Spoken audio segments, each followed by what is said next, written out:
Welcome back to A Clock in the Journal. Tonight, we step into a city of crowded streets and quiet shadows, where a priceless treasure becomes the center of a silent duel. Here, amidst deception, disguise, and pursuit, a humble priest holds the key to outwitting both criminal genius and seasoned detective. This is the Blue Cross, the beginning of Father Brown's extraordinary adventures. Between the silver ribbon of morning and the green glittering ribbon of sea, the boat touched Harwich and let loose a swarm of folk like flies, among whom the man we must follow was by no means conspicuous, nor wished to be. There was nothing notable about him, except a slight contrast between the holiday gaiety of his clothes and the official gravity of his face. His clothes included a slight, pale gray jacket, a white waistcoat, and a silver straw hat with a gray-blue ribbon. His lean face was dark by contrast, and ended in a curt black beard that looked Spanish and suggested an Elizabethan ruff. He was smoking a cigarette with the seriousness of an idler. There was nothing about him to indicate the fact that the gray jacket covered a loaded revolver, that the white waistcoat covered a police card, or that the straw hat covered one of the most powerful intellects in Europe. For this was Valentin himself, the head of the Paris police and the most famous investigator of the world, and he was coming from Brussels to London to make the greatest arrest of the century. Flambeau was in England. The police of 3 countries had tracked the great criminal at last from Ghent to Brussels, from Brussels to the Hook of Holland, and it was conjectured that he would take some advantage of the unfamiliarity and confusion of the Eucharistic Congress, then taking place in London. Probably he would travel as some minor clerk or secretary connected with it. But of course, Valentin could not be certain. Nobody could be certain about Flambeau. It is many years now since this colossus of crime suddenly ceased keeping the world in a turmoil. And when he ceased, as they said after the death of Roland, there was a great quiet upon the earth. But in his best days, of course, his worst, Flambeau was a figure as statuesque and international as the Kaiser. Almost every morning the daily paper announced that he had escaped the consequences of one extraordinary crime by committing another. He was a Gascon of gigantic stature and bodily daring, and the wildest tales were told of his outbursts of athletic humor, how he turned the juge d'instruction upside down and stood him on his head to clear his mind, how he ran down the Rue de Rivoli with a policeman under each arm. It is due to him to say that his fantastic physical strength was generally employed in such bloodless though undignified scenes. His real crimes were chiefly those of ingenious and wholesale robbery. But each of his thefts was almost a new sin and would make a story by itself. It was he who ran the great Tyrolean Dairy Company in London, with no dairies, no cows, no carts, no milk, but with some 1,000 subscribers. These he served by the simple operation of moving the little milk cans outside people's doors to the doors of his own customers. It was he who had kept up an unaccountable and close correspondence with a young lady whose whole letter bag was intercepted by the extraordinary trick of photographing his messages infinitesimally small upon the slides of a microscope. A sweeping simplicity, however, marked many of his experiments. It is said that he once repainted all the numbers in a street in the dead of night merely to divert one traveler into a trap. It is quite certain that he invented a portable pillar box which he put up at corners in quiet suburbs on the chance of strangers dropping postal orders into it. Lastly, he was known to be a startling acrobat. Despite his huge figure, he could leap like a grasshopper and melt into the treetops like a monkey. Hence the great Valentin, when he set out to find Flambeau, was perfectly aware that his adventures would not end when he had found him. But how was he to find him? On this, the great Valentin's ideas were still in process of settlement. There was one thing which Flambeau, with all his dexterity of disguise, could not cover, and that was his singular height. If Valentin's quick eye had caught a tall apple woman, a tall grenadier, or even a tolerably tall duchess, he might have arrested them on the spot. But all along his train there was nobody that could be a disguised Flambeau, any more than a cat could be a disguised giraffe. About the people on the boat he had already satisfied himself, and the people picked up at Harwich or on the journey limited themselves with certainty to 6. There was a short railway official traveling up to the terminus, 3 fairly short market gardeners picked up 2 stations afterwards, 1 very short widow lady going up from a small Essex town, and a very short Roman Catholic priest going up from a small Essex village. When it came to the last case, Valentine gave it up and almost laughed. The little priest was so much the essence of those eastern flats. He had a face as round and dull as a Norfolk dumpling. He had eyes as empty as the North Sea. He had several brown paper parcels, which he was quite incapable of collecting. The Eucharistic Congress had doubtless sucked out of their local stagnation many such creatures, blind and helpless, like moles disinterred. Valentine was a skeptic in the severe style of France, and could have no love for priests, but he could have pity for them, and this one might have provoked pity in anybody. He had a large shabby umbrella, which constantly fell on the floor.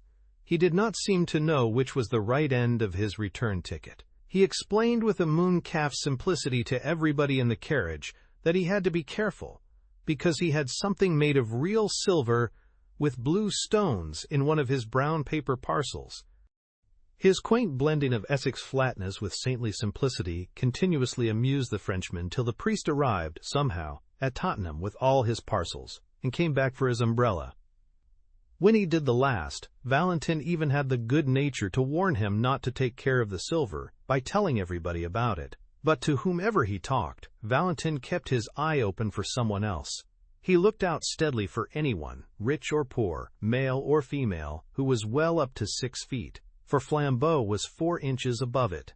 He alighted at Liverpool Street, however, quite conscientiously secure that he had not missed the criminal so far. He then went to Scotland Yard to regularize his position and arrange for help in case of need. He then lit another cigarette and went for a long stroll in the streets of London. As he was walking in the streets and squares beyond Victoria, he paused suddenly and stood. It was a quaint, quiet square, very typical of London, full of an accidental stillness. The tall, flat houses round looked at once prosperous and uninhabited. The square of shrubbery in the center looked as deserted as a green Pacific islet. One of the 4 sides was much higher than the rest, like a dais, and the line of this side was broken by one of London's admirable accidents, a restaurant that looked as if it had strayed from Soho. It was an unreasonably attractive object, with dwarf plants in pots and long striped blinds of lemon yellow and white. It stood specially high above the street, and in the usual patchwork way of London, a flight of steps from the street ran up to meet the front door, almost as a fire escape might run up to a first-floor window. Valentine stood and smoked in front of the yellow-white blinds and considered them long. The most incredible thing about miracles is that they happen. A few clouds in heaven do come together into the staring shape of one human eye. A tree does stand up in the landscape of a doubtful journey in the exact and elaborate shape of a note of interrogation. I have seen both these things myself within the last few days. Nelson does die in the instant of victory, and a man named Williams does quite accidentally murder a man named Williamson. It sounds like a sort of infanticide. In short, there is in life an element of elfin coincidence which people reckoning on the prosaic may perpetually miss. As it has been well expressed in the paradox of Poe, wisdom should reckon on the unforeseen. Aristide Valentin was unfathomably French, and the French intelligence is intelligence specially and solely. He was not a thinking machine, for that is a brainless phrase of modern fatalism and materialism. A machine only is a machine because it cannot think. But he was a thinking man, and a plain man at the same time. All his wonderful successes that looked like conjuring had been gained by plodding logic, by clear and commonplace French thought. The French electrify the world not by starting any paradox, they electrify it by carrying out a truism. They carry a truism so far as in the French Revolution. But exactly because Valentin understood reason, he understood the limits of reason. Only a man who knows nothing of motors talks of motoring without petrol. Only a man who knows nothing of reason talks of reasoning without strong, undisputed first principles. Here he had no strong first principles. Flambeau had been missed at Harwich, and if he was in London at all, he might be anything from a tall tramp on Wimbledon Common to a tall toastmaster at the Hotel Metropole. In such a naked state of any science, Valentin had a view and a method of his own. In such cases, he reckoned on the unforeseen. In such cases, when he could not follow the train of the reasonable, he coldly and carefully followed the train of the unreasonable. Instead of going to the right places, banks, police stations, rendezvous, he systematically went to the wrong places, knocked at every empty house, turned down every cul-de-sac, went up every lane blocked with rubbish, went round every crescent that led him uselessly out of the way. He defended this crazy course quite logically. He said that if one had a clue, this was the worst way, but if one had no clue at all, it was the best, because there was just the chance that any oddity that caught the eye of the pursuer might be the same that had caught the eye of the pursued. Somewhere a man must begin, and it had better be just where another man might stop. Something about that flight of steps up to the shop, something about the quietude and quaintness of the restaurant, roused all the detective's rare romantic fancy and made him resolve to strike at random. He went up the steps and, sitting down at a table by the window, asked for a cup of black coffee. It was halfway through the morning, and he had not breakfasted. The slight litter of other breakfasts stood about on the table to remind him of his hunger, and, adding a poached egg to his order, he proceeded musingly to shake some white sugar into his coffee, thinking all the time about Flambeau. He remembered how Flambeau had escaped, once by a pair of nail scissors, and once by a house on fire, once by having to pay for an unstamped letter, and once by getting people to look through a telescope at a comet that might destroy the world. He thought his detective brain as good as the criminal's, which was true, but he fully realized the disadvantage.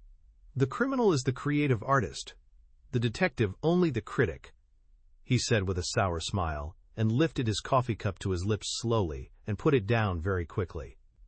He had put salt in it. He looked at the vessel from which the silvery powder had come. It was certainly a sugar basin, as unmistakably meant for sugar as a champagne bottle for champagne. He wondered why they should keep salt in it. He looked to see if there were any more orthodox vessels. Yes, there were 2 salt cellars quite full.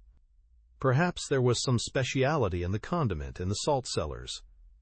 He tasted it. It was sugar. Then he looked round at the restaurant with a refreshed air of interest, to see if there were any other traces of that singular artistic taste which puts the sugar in the salt cellars and the salt in the sugar basin.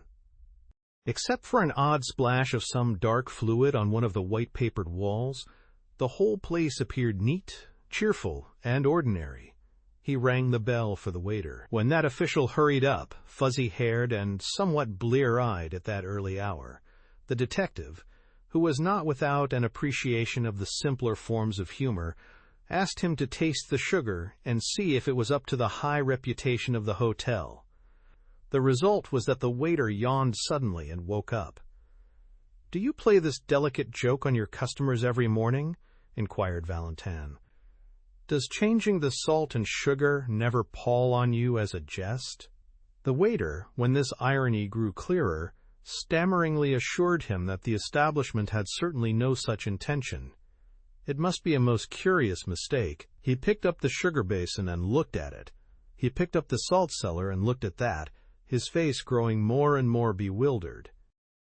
At last he abruptly excused himself, and hurrying away, returned in a few seconds with the proprietor. The proprietor also examined the sugar basin, and then the salt cellar.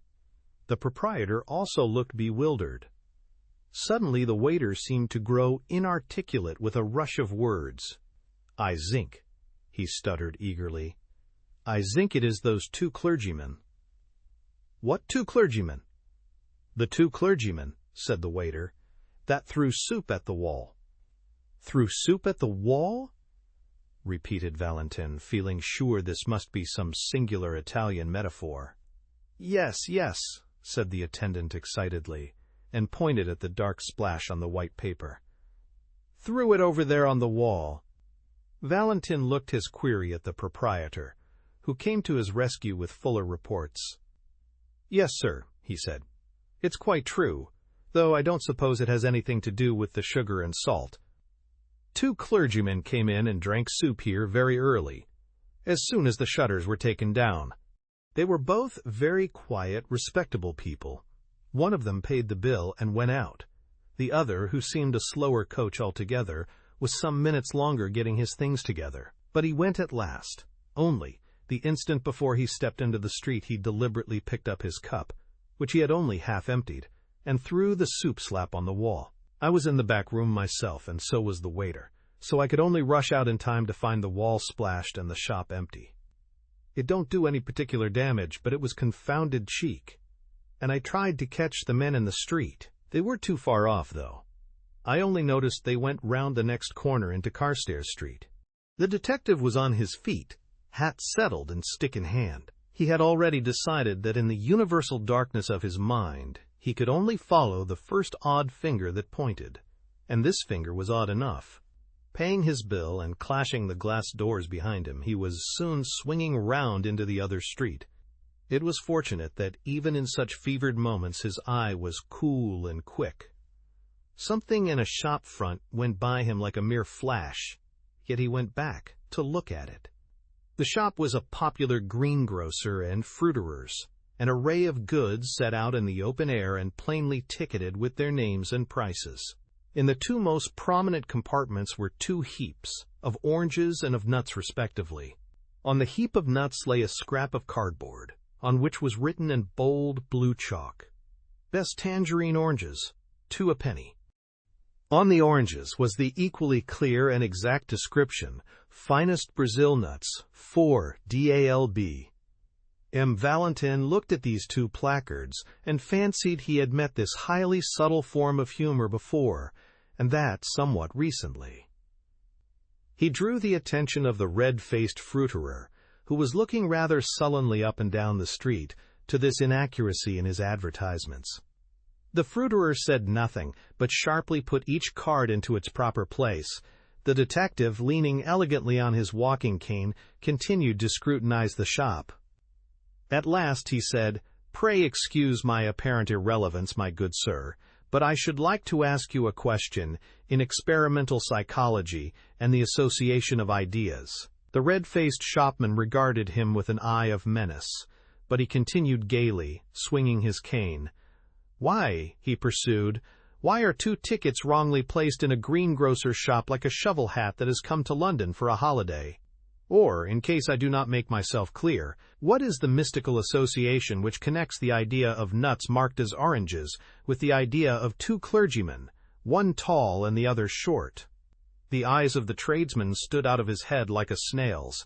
He really seemed for an instant likely to fling himself upon the stranger. At last he stammered angrily, "I don't know what you avenue to do with it, but if you're one of their friends, you can tell 'em from me that I'll knock their silly eads off, parsons or no parsons, if they upset my apples again." "Indeed?" asked the detective with great sympathy. "Did they upset your apples?" "One of 'em did," said the heated shopman. "Rolled 'em all over the street. Haven't you caught the fool but for Haven to pick 'em up?" "Which way did these parsons go?" asked Valentin. "Up that second road on the left-hand side, and then across the square," said the other promptly. "Thanks," replied Valentin, and vanished like a fairy. On the other side of the second square he found a policeman and said, "This is urgent, constable. Have you seen 2 clergymen in shovel hats?" The policeman began to chuckle heavily. "Aye, avenue, sir, and if you arst me, one of 'em was drunk. He stood in the middle of the road that bewildered that—" "Which way did they go?" snapped Valentin. "They took one of them yellow buses over there," answered the man. "Them that go to Hampstead." Valentin produced his official card and said very rapidly, "Call up 2 of your men to come with me in pursuit. and crossed the road with such contagious energy that the ponderous policeman was moved to almost agile obedience. In a minute and a half, the French detective was joined on the opposite pavement by an inspector and a man in plain clothes. "Well, sir," began the former with smiling importance, "and what may?" Valentin pointed suddenly with his cane. "I'll tell you on the top of that omnibus," he said, and was darting and dodging across the tangle of the traffic. When all three sank panting on the top seats of the yellow vehicle, the inspector said, "We could go 4 times as quick in a taxi." "Quite true," replied their leader placidly, "if we only had an idea of where we were going." "Well, where are you going?" asked the other, staring. Valentin smoked frowningly for a few seconds. Then, removing his cigarette, he said, "If you know what a man's doing, get in front of him. But if you want to guess what he's doing, keep behind him. Stray when he strays, stop when he stops, travel as slowly as he. Then you may see what he saw and may act as he acted. All we can do is to keep our eyes skinned for a queer thing." "What sort of queer thing do you mean?" asked the inspector. "Any sort of queer thing," answered Valentin, and relapsed into obstinate silence. The yellow omnibus crawled up the northern roads for what seemed like hours on end. The great detective would not explain further, and perhaps his assistants felt a silent and growing doubt of his errand. Perhaps also they felt a silent and growing desire for lunch, for the hours crept long past the normal luncheon hour, and the long roads of the North London suburbs seemed to shoot out into length after length like an infernal telescope. It was one of those journeys on which a man perpetually feels that now at last he must have come to the end of the universe, and then finds he has only come to the beginning of Tufnell Park. London died away in draggled taverns and dreary scrubs, and then was unaccountably born again in blazing high streets and blatant hotels. It was like passing through 13 separate vulgar cities, all just touching each other. But though the winter twilight was already threatening the road ahead of them, the Parisian detective still sat silent and watchful, eyeing the frontage of the streets that slid by on either side. By the time they had left Camden Town behind, the policemen were nearly asleep. At least, they gave something like a jump as Valentin leapt erect, struck a hand on each man's shoulder, and shouted to the driver to stop. They tumbled down the steps into the road without realizing why they had been dislodged. When they looked round for enlightenment, they found Valentin triumphantly pointing his finger towards a window on the left side of the road. It was a large window, forming part of the long facade of a gilt and palatial public house. It was the part reserved for respectable dining, and labeled restaurant. This window, like all the rest along the frontage of the hotel, was of frosted and figured glass, but in the middle of it was a big black smash, like a star in the ice. "Our cue at last," cried Valentin, waving his stick. "The place with the broken window." "What window? What cue?" asked his principal assistant. "Why, what proof is there that this has anything to do with them?" Valentin almost broke his bamboo stick with rage. "Proof!" he cried. "Good God, the man is looking for proof. Why, of course, the chances are 20 to 1 that it has nothing to do with them. But what else can we do? Don't you see we must either follow one wild possibility or else go home to bed?" He banged his way into the restaurant, followed by his companions, and they were soon seated at a late luncheon at a little table, and looked at the star of smashed glass from the inside. Not that it was very informative to them even then. "Got your window broken, I see," said Valentin to the waiter as he paid the bill. "Yes, sir," answered the attendant, bending busily over the change, to which Valentin silently added an enormous tip. The waiter straightened himself with mild but unmistakable animation. "Ah, yes, sir," he said. "Very odd thing, that, sir." "Indeed? Tell us about it," said the detective with careless curiosity. "Well, 2 gents in black came in," said the waiter. "2 of those foreign parsons that are running about. They had a cheap and quiet little lunch, and one of them paid for it and went out. The other was just going out to join him when I looked at my change again and found he'd paid me more than 3 times too much. 'Here,' I says to the chap who was nearly out of the door, 'you've paid too much.' "Oh," he says, "very cool, have we?" "Yes," I says, and picks up the bill to show him. Well, that was a knockout.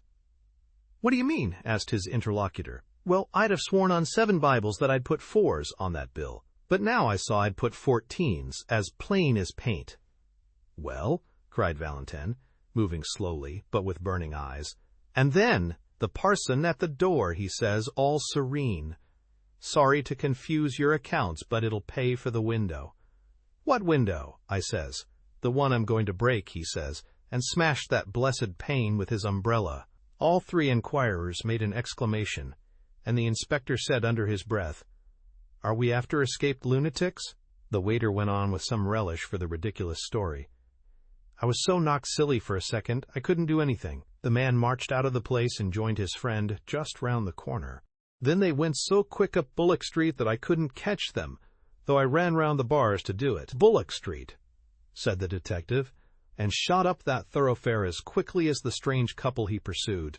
Their journey now took them through bare brick ways like tunnels, streets with few lights and even with few windows, streets that seemed built out of the blank backs of everything and everywhere. Dusk was deepening, and it was not easy even for the London policemen to guess in what exact direction they were treading. The inspector, however, was pretty certain that they would eventually strike some part of Hampstead Heath. Abruptly, one bulging gaslit window broke the blue twilight like a bull's-eye lantern, and Valentin stopped an instant before a little garish sweetstuff shop. After an instant's hesitation, he went in. He stood amid the gaudy colors of the confectionery with entire gravity and bought 13 chocolate cigars with a certain care. He was clearly preparing an opening, but he did not need one. An angular, elderly young woman in the shop had regarded his elegant appearance with a merely automatic inquiry, but when she saw the door behind him blocked with the blue uniform of the inspector, her eyes seemed to wake up. "Oh," she said, "if you've come about that parcel, I've sent it off already." "Parcel?" repeated Valentin, and it was his turn to look inquiring. "I mean the parcel the gentleman left, the clergyman gentleman." "For goodness' sake," said Valentin, leaning forward with his first real confession of eagerness, "for heaven's sake, tell us what happened exactly."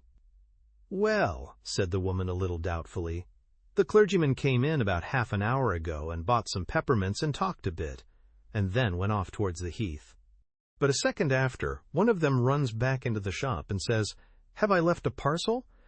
Well, I looked everywhere and couldn't see one, so he says, 'Never mind, but if it should turn up, please post it to this address,' and he left me the address and a shilling for my trouble. And sure enough, though I thought I'd looked everywhere, I found he'd left a brown paper parcel, so I posted it to the place he said.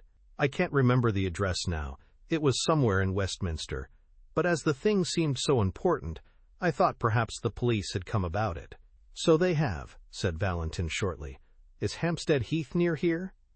"Straight on for 15 minutes," said the woman, "and you'll come right out on the open." Valentin sprang out of the shop and began to run. The other detectives followed him at a reluctant trot. The street they threaded was so narrow and shut in by shadows that when they came out unexpectedly into the void common and vast sky, they were startled to find the evening still so light and clear. A perfect dome of peacock green sank into gold amid the blackening trees and the dark violet distances. The glowing green tint was just deep enough to pick out in points of crystal 1 or 2 stars. All that was left of the daylight lay in a golden glitter across the edge of Hampstead and that popular hollow which is called the Vale of Health. The holiday makers who roamed this region had not wholly dispersed. A few couples sat shapelessly on benches, and here and there a distant girl still shrieked in one of the swings. The glory of heaven deepened and darkened around the sublime vulgarity of man, and standing on the slope and looking across the valley, Valentin beheld the thing which he sought. Among the black and breaking groups in that distance was one especially black which did not break, a group of 2 figures clerically clad. Though they seemed as small as insects, Valentin could see that one of them was much smaller than the other. Though the other had a student's stoop and an inconspicuous manner, he could see that the man was well over 6 feet high. He shut his teeth and went forward, whirling his stick impatiently. By the time he had substantially diminished the distance and magnified the two black figures as in a vast microscope, he had perceived something else. Something which startled him, and yet which he had somehow expected. Whoever was the tall priest, there could be no doubt about the identity of the short one. It was his friend of the Harwich train, the stumpy little cure of Essex, whom he had warned about his brown paper parcels.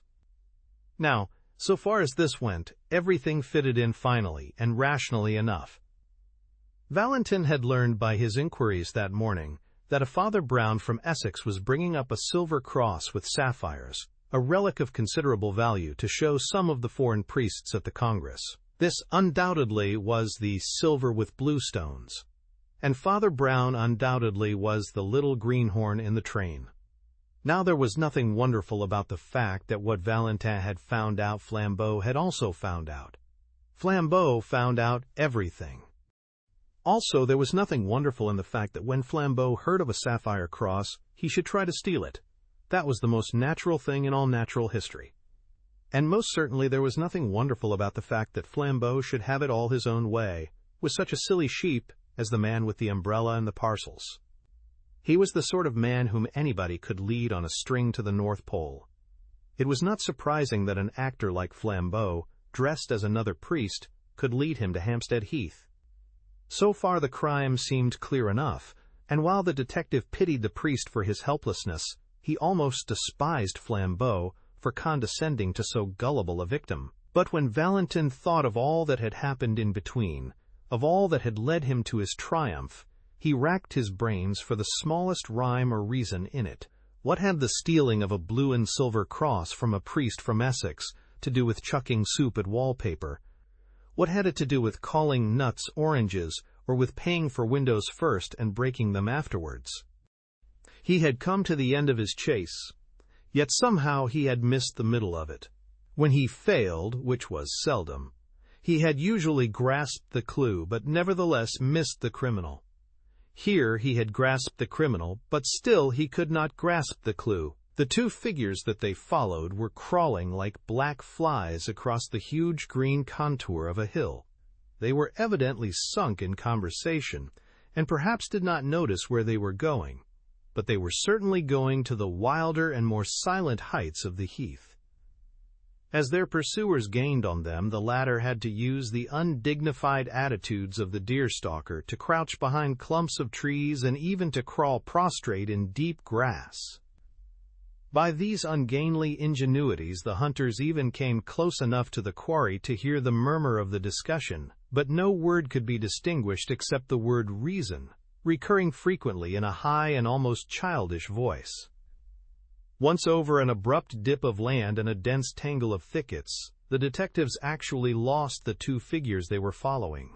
They did not find the trail again for an agonizing 10 minutes, and then it led round the brow of a great dome of hill overlooking an amphitheater of rich and desolate sunset scenery. Under a tree in this commanding yet neglected spot was an old ramshackle wooden seat.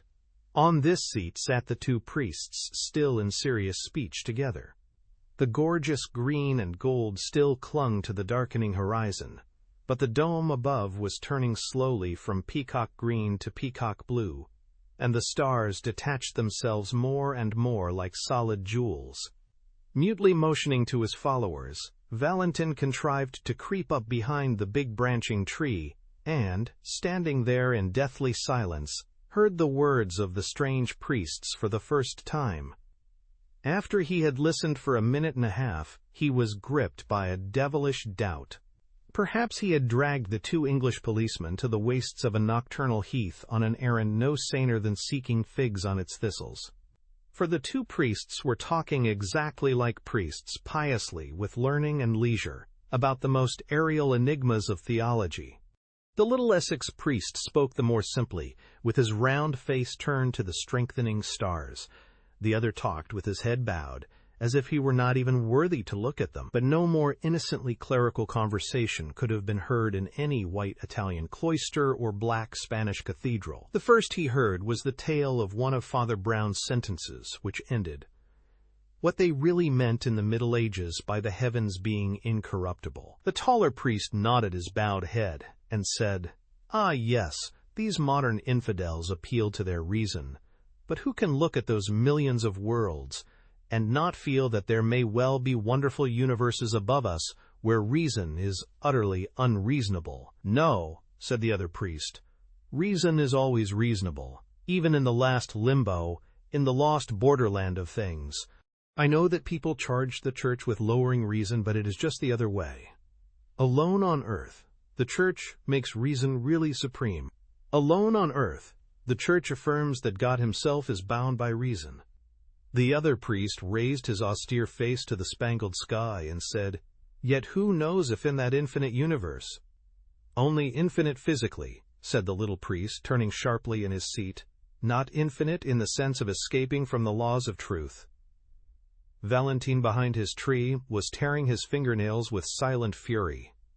He seemed almost to hear the sniggers of the English detectives whom he had brought so far on a fantastic guess only to listen to the metaphysical gossip of two mild old parsons.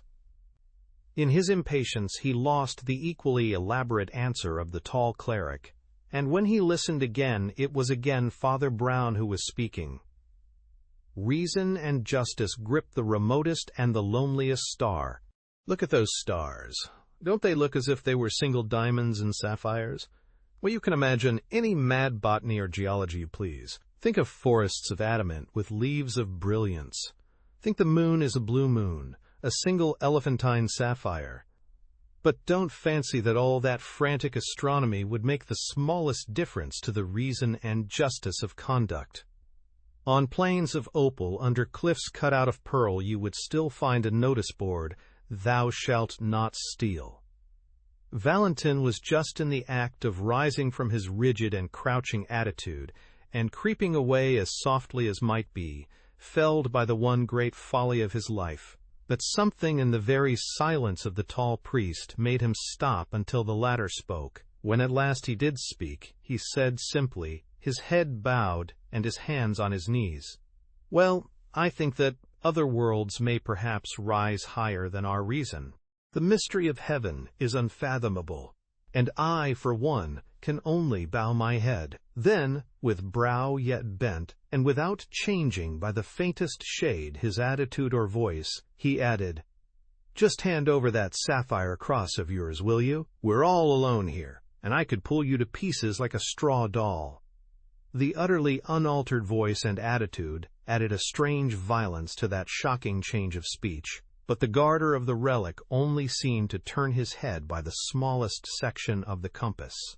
He seemed still to have a somewhat foolish face turned to the stars. Perhaps he had not understood, or perhaps he had understood and sat rigid with terror. "Yes," said the tall priest in the same low voice and in the same still posture. "Yes, I am Flambeau." Then, after a pause, he said, "Come, will you give me that cross?" "No," said the other, and the monosyllable had an odd sound. Flambeau suddenly flung off all his pontifical pretensions. The great robber leaned back in his seat and laughed low but long. "No," he cried, "you won't give it me, you proud prelate. You won't give it me, you little celibate simpleton. Shall I tell you why you won't give it me? Because I've got it already in my own breast pocket." The small man from Essex turned what seemed to be a dazed face in the dusk, and said with the timid eagerness of the private secretary, Are you sure?" Flambeau yelled with delight. "Really, you're as good as a three-act farce?" he cried. "Yes, you turnip, I am quite sure. I had the sense to make a duplicate of the right parcel, and now, my friend, you've got the duplicate and I've got the jewels. An old dodge, Father Brown, a very old dodge." "Yes," said Father Brown, and passed his hand through his hair with the same strange vagueness of manner. "Yes, I've heard of it before."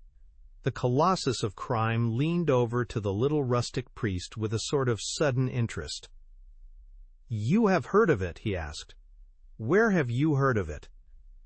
"Well, I mustn't tell you his name, of course," said the little man simply. "He was a penitent, you know." He had lived prosperously for about 20 years entirely on duplicate brown paper parcels. And so, you see, when I began to suspect you, I thought of this poor chap's way of doing it at once. Began to suspect me? Repeated the outlaw with increased intensity. Did you really have the gumption to suspect me just because I brought you up to this bare part of the heath? No, no, said Brown with an air of apology. You see, I suspected you when we first met. It's that little bulge up the sleeve where you people have the spiked bracelet. How in Tartarus, cried Flambeau, did you ever hear of the spiked bracelet? Oh, one's little flock, you know, said Father Brown, arching his eyebrows rather blankly. When I was a curate in Hartlepool, there were 3 of them with spiked bracelets. So, as I suspected you from the first, don't you see, I made sure that the cross should go safe anyhow. I'm afraid I watched you, you know. So at last I saw you change the parcels. Then, don't you see, I changed them back again. And then I left the right one behind. Left it behind? Repeated Flambeau, and for the first time there was another note in his voice beside his triumph. Well, it was like this, said the little priest, speaking in the same unaffected way. I went back to that sweet shop and asked if I'd left a parcel, and gave them a particular address if it turned up. Well, I knew I hadn't, but when I went away again, I did. So, instead of running after me with that valuable parcel, they have sent it flying to a friend of mine in Westminster. Then he added rather sadly, I learnt that, too, from a poor fellow in Hartlepool. He used to do it with handbags he stole at railway stations, but he's in a monastery now.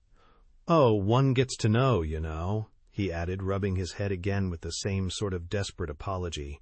We can't help being priests. People come and tell us these things. Flambeau tore a brown paper parcel out of his inner pocket and rent it in pieces. There was nothing but paper and sticks of lead inside it. He sprang to his feet with a gigantic gesture and cried, I don't believe you. I don't believe a bumpkin like you could manage all that. I believe you've still got the stuff on you, and if you don't give it up, why, we're all alone, and I'll take it by force. No, said Father Brown simply, and stood up also. You won't take it by force. First, because I really haven't still got it. And, second, because we are not alone. Flambeau stopped in his stride forward. Behind that tree, said Father Brown, pointing, are 2 strong policemen and the greatest detective alive. How did they come here, do you ask? Why, I brought them, of course. How did I do it? Why, I'll tell you if you like. Lord bless you, we have to know 20 such things when we work among the criminal classes. Well, I wasn't sure you were a thief, and it would never do to make a scandal against one of our own clergy, so I just tested you to see if anything would make you show yourself. A man generally makes a small scene if he finds salt in his coffee. If he doesn't, he has some reason for keeping quiet. I changed the salt and sugar, and you kept quiet. A man generally objects if his bill is 3 times too big. If he pays it, he has some motive for passing unnoticed. I altered your bill, and you paid it. The world seemed waiting for Flambeau to leap like a tiger, but he was held back as by a spell. He was stunned with the utmost curiosity. Well, went on Father Brown with lumbering lucidity, as you wouldn't leave any tracks for the police, of course somebody had to. At every place we went to, I took care to do something that would get us talked about for the rest of the day. I didn't do much harm. A splashed wall, spilt apples, a broken window. But I saved the cross, as the cross will always be saved. It is at Westminster by now. I rather wonder you didn't stop it with the donkey's whistle. With the what? Asked Flambeau. I'm glad you've never heard of it, said the priest, making a face. It's a foul thing. I'm sure you're too good a man for a whistler. I couldn't have countered it even with the spots myself. I'm not strong enough in the legs. What on earth are you talking about? Asked the other. Well, I did think you'd know the spots, said Father Brown, agreeably surprised. Oh, you can't have gone so very wrong yet. How in blazes do you know all these horrors? Cried Flambeau. The shadow of a smile crossed the round, simple face of his clerical opponent. "Oh, by being a celibate simpleton, I suppose," he said. "Has it never struck you that a man who does next to nothing but hear men's real sins is not likely to be wholly unaware of human evil? But, as a matter of fact, another part of my trade, too, made me sure you weren't a priest." "What?" asked the thief, almost gaping. "You attacked reason," said Father Brown. "It's bad theology." And even as he turned away to collect his property, the three policemen came out from under the twilight trees. Flambeau was an artist and a sportsman. He stepped back and swept Valentin a great bow. "Do not bow to me, mon ami," said Valentin with silver clearness. "Let us both bow to our master." And they both stood an instant uncovered, while the little Essex priest blinked about for his umbrella,